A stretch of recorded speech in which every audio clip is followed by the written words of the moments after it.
இன்னைக்கு நாம திருப்பாடல் 94 பார்க்கிற ஒரு காரியம், ஆண்டவராகிய கடவுளுக்கு 1000 வருடங்கள் ஒரு நாளை போன்றது. அநேகர் மனதில் வைத்திருக்கக்கூடிய ஒரு கேள்வி என்ன தெரியுமா? ஆண்டவர் மனுஷனை படைச்சப்போ சொல்லிய ஒரு காரியம், அவர் என்ன பண்ணாரு? ஆதா ஏவாள் 2 பேரையும் பார்த்து சொல்றாரு, இதோ விலக்கப்பட்ட கனி, இந்த விலக்கப்பட்ட கனியை நீங்க உண்ணுகிற நாள்ல செத்து போயிருவீங்க அப்படின்னு சொன்னாரு.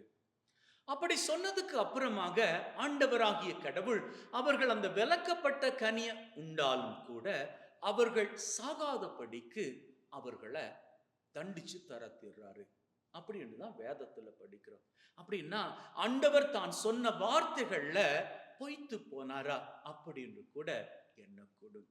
அப்படி யாராவது உங்களது மனதுல ஆண்டவர் சொன்னதன்படி செய்யல அப்படி என்கின்ற நினைப்பு இருக்குமாக இருந்தால் அதற்கான பதிலாகத்தான் இன்று நாம் படித்த இந்த திருப்பாடல் அமைந்திருக்கிறது.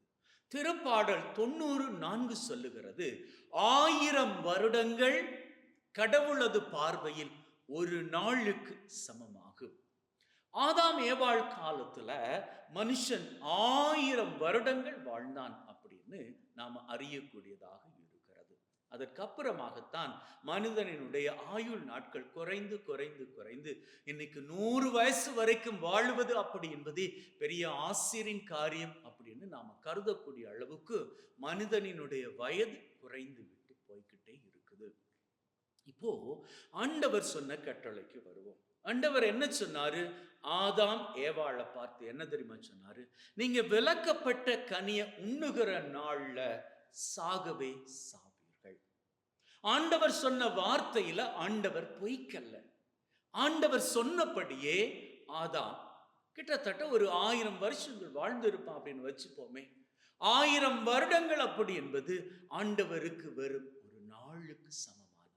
அப்படின்னா 1000 வருஷம் தாண்டி அவன் மரித்த வேளையில ஆண்டவர் சொன்ன வார்த்தை, அவன் உண்ணுகிற வேளையில அவன் மரித்து போவான். அதே நாள்ல அவன் மரித்து போவான் அப்படின்னு சொன்னா அந்த ஒரே நாள்ல அவன் மரித்து போவான். ஆண்டவரை பொறுத்த மட்டில் ஒரு நாள் அப்படின்னு சொல்வது 1000 வருடங்கள் அதற்கு சமமாகும். அதாவது 1000 வருடங்கள் மனுஷர்களுக்கு 1000 வருடங்கள் என்பது கடவுளுக்கு ஒரு நாளுக்கு சமமானதாகும்.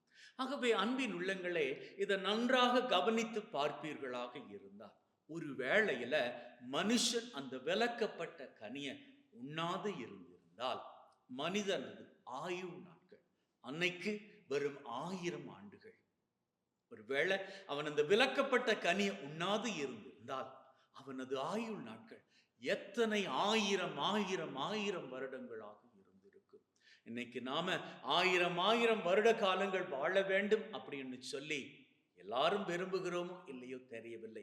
ஆனால் 1000 வருட காலங்களுக்கு நாம வாழ்ந்தால் எந்த அளவுக்கு நம்முடைய வாழ்க்கை மீது ஆசீர் இருக்குமோ அந்த அளவிற்கு நம்முடைய வாழ்க்கை மீது ஆண்டவர் ஆசீரை பொழியணும் அப்படின்னு சொல்லி நாம எதிர்பார்ப்பது இல்லையா? நாம எதிர்பார்ப்பதால் தான் என்னமோ தெரியல, ஆண்டவர் மீகா புஸ்தகத்துல சொல்றாரு, நீ விரும்பினால் நான் வானத்து பலகணிகளை திறந்து உன்னுடைய வாழ்க்கை பூராக உன்னுடைய ஆசீர்வாதங்களை கொட்டுவேன். அப்படி அவர் கொட்டுகின்ற வேளையில் வேதம் சொல்லுகின்றது, அவர் சாதாரணமாக கட்ட மாட்டார், அமுக்கி குலுக்கி சரிந்து விழும்படியாக நம்முடைய வாழ்க்கையிலேயே அவர் கொட்டுகின்ற அந்த ஆசீர்வாதங்கள் பெற்றுக்கொள்வதற்கு போதுமான இடம் இல்லாமல் போகின்ற அளவுக்கு அவ்வளவுக்கு அதிகமான ஆசீர்வாதங்களாக இருக்குமா?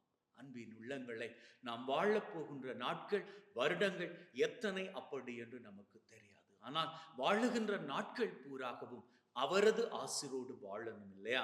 அப்படி வாழணுமாக இருந்தால் நாம் அவருக்கு பிரியமானவர்களாக வாழுவோம், தீமையை தவிர்ப்போம், நன்மையோடு வாழ்வோம். அப்படி வாழுகின்ற வேளையில் அவர் தன்னுடைய ஆசீர்வாதங்களை, வானத்து பலகணிகளை திறந்து நம்முடைய வாழ்க்கை மீது ஊற்றுவோம்.